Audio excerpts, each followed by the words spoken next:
Well, today let's unpack a beautiful arpeggios progression. Let's check out some tips to help us with our thumb independence, our thumb passing, and also how to let our elbow help us to play smoothly as well. And the progression that we'll put together will look equally at developing the right hand and the left hand abilities. Let's get into it.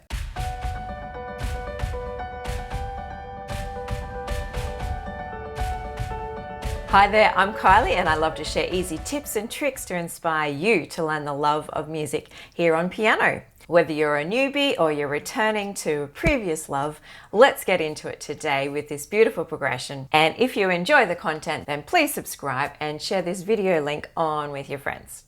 Let's get started by playing an A position up the keys. So we're going to play A, E, A, starting from a first inversion of your right hand if you want to know the details. Otherwise it's C, E, A and C up to our pinky at the top here. So the counting is 1 and 2 and 3 and all the way down to the bottom note again. So let's do that. 1 and 2 and 3 and I've put this combination together with this format to avoid landing on any of our thumbs. The rhythm won't lead to lean that way. It'll be 1 and 2 and 3 and back to leaning on our pinky down the bottom. So let's start on our A pattern and we'll do it twice. Then let's go to a D pattern. So 1 and 2 and 3 and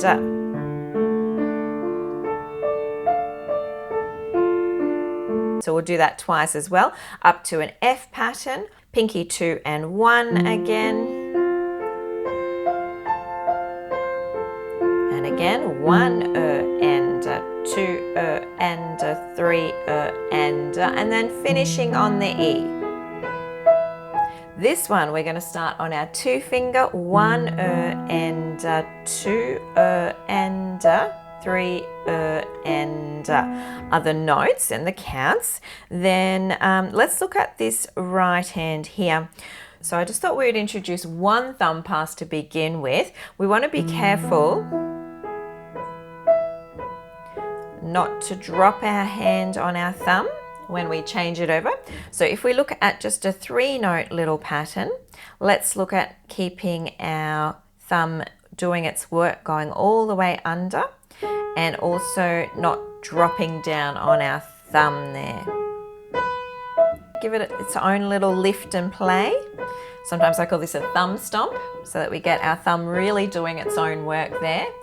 Also, let's think about this elbow, and when we play onto a black key, sometimes our elbow wants to stick out and flick up like that.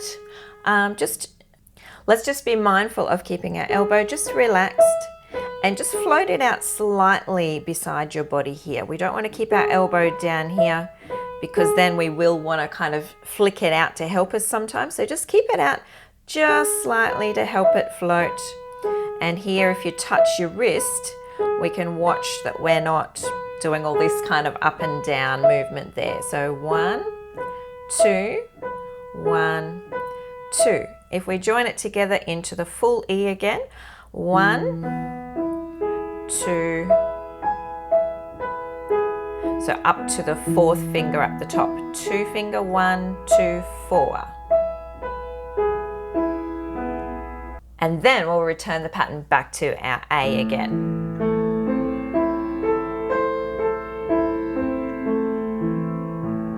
Now to extend this activity, let's slip our thumb under to where our pinky is playing at the moment with this C at the top. So 1 and 2 and 3 and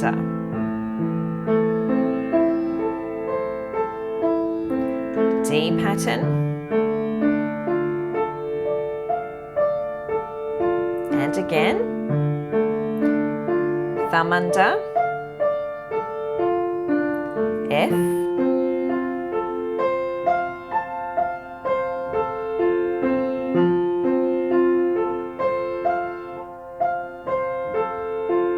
E with our 2, Watching that the wrist doesn't dip down at all. And that one is the same as the first time. Let's extend it again by adding an extra octave and continuing with that thumb pass to the higher second octave as well. And so 1 and 2 and 3 and 4 and again.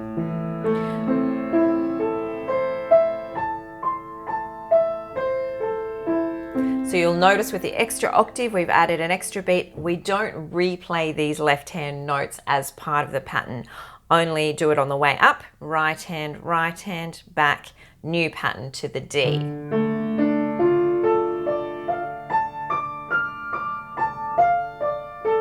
Left hand again.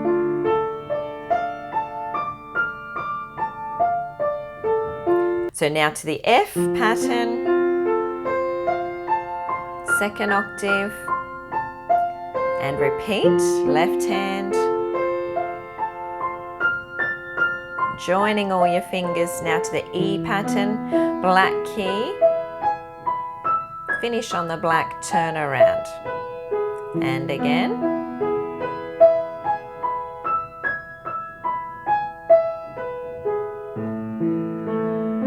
Now for the challenge today is we can flip the whole thing on our head and encourage our left hand to do the work and some smooth thumb passing as well. So we'll start with our right hand and we'll just step down this octave of the A, E, A and continue down the arpeggio notes. 1 and 2 and 3 and repeat. 2 and 3 and now to the D notes. 1 and 2 and 3 and F notes and 2 and 3 and 1 and 2 and 3 and with the fourth chord being an E, we will go to the 2 again and have this little opposite thumb passing that we had in the right hand. So G sharp, thumb to the E, make sure your thumb's standing up and stamping on its own note. And you can just practice this one over here. We don't want to fall on our thumb. Make sure that you're keeping this left hand wrist like we did with our right, nice and level there and not flicking out with our elbow. So maybe hold your elbow out slightly again on this side and make sure your thumb is doing its work sliding along under your hand as you go. So thumb stretching under your hand as we play those notes there. So we got to our E pattern and let's continue to the G sharp, back up, repeat it, 1 and 2 and 3 and finish on the A again. Now let's extend the left hand patterns as well by going to our thumb on the bottom pinky here being the A note. So 1 and 2 and 1 and 2 and 3 and again down to the thumb on the bottom note. Now to change to our D minor and make sure you go to your thumb on that bottom note. Here we go, slip that under. And one more time just for good luck. And so I can get it right too. Thumb under. Now to an F pattern. Thumb on the bottom note.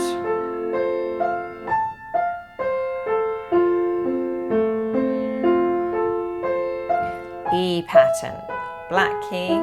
And we'll just do the same as we did the first time. Down to the G sharp and back up again.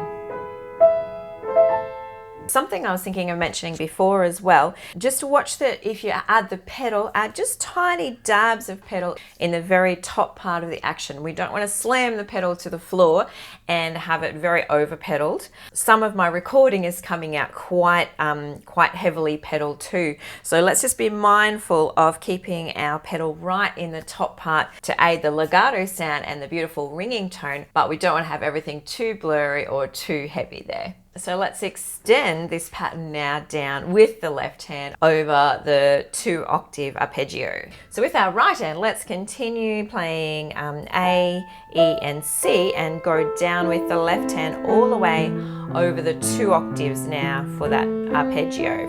In the left hand, 2 and 3 and 4 and a D pattern. Continue down with the D notes. And again.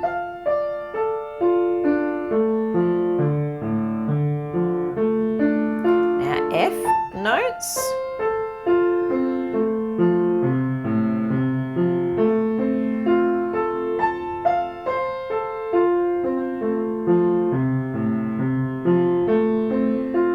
E notes.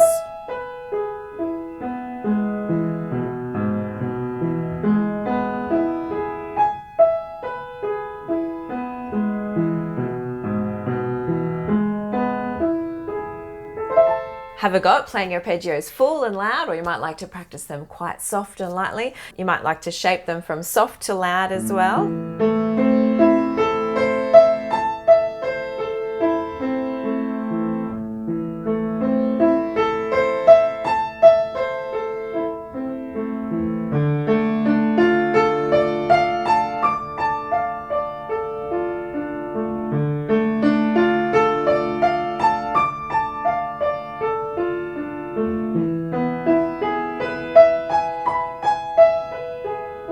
Well, if you're interested in checking out some more arpeggio tutorials, then I'll pop a link up here, and I hope you have fun using that different arpeggiated figure. You might like to make up your own chord progression or mix around your A's, D minors, F's and E's into any order would actually sound quite beautiful. So let me know what you create as well. I love hearing your feedback, and happy music making. Enjoy.